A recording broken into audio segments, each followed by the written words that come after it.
Einstein said, besides the theory of relativity, but he said his biggest law of the universe, in his mind, the most important one was the magic of compounding.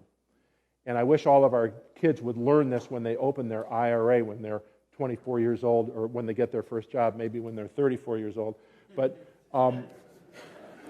when you put some money away every year and it grows, even at 3% compounded interest, it would double every 24 years.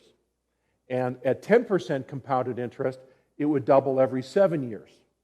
So the same magic of compounding applies to our sales growth within our own organization.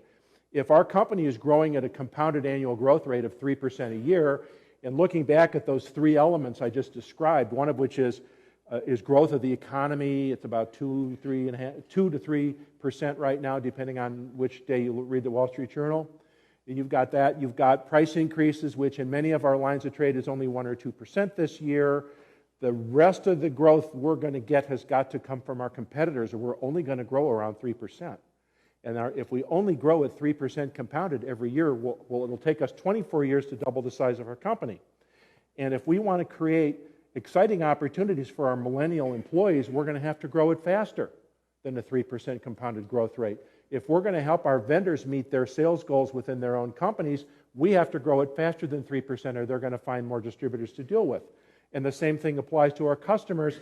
If we're not growing faster, we're not going to be able to afford the technologies and the facilities we need to support them. So growth is a necessity. I think we all agree. It's just a question of how fast can we grow, and it'd be great if we could all grow at 10% compounded.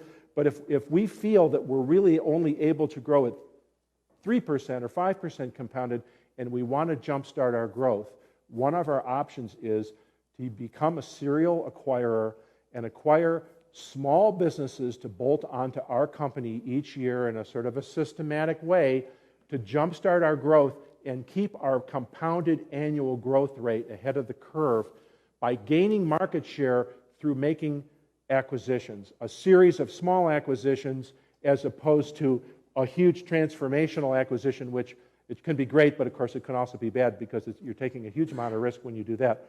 But just looking at growth capacity, and in these three examples, the whole idea here is it doesn't matter if the numbers are 20,000 or 2 million. Your growth capacity relates to your net working capital, in the case of example A, which is the receivables and inventories minus payables are 200,000. Their after-tax income, and this is after taxes, is $20,000. They can afford a compounded annual growth rate of 10% without outside borrowing. And the case of example B, you can see it's also 10%, it's just that the numbers are bigger, and the example C, the same thing. The point here is that thinking of those 5 choices we have for our capital allocation, if we're investing in the growth of our own business, we have to take into account we can only grow as fast as we can generate profits and plow them back into the business. If we don't grow that way, we're going to have to borrow money from the bank.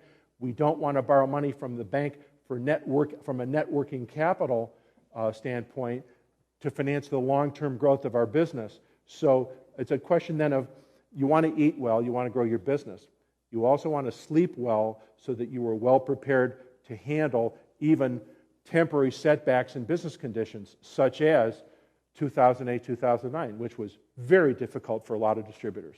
Very difficult, big problems with their lenders, etc. So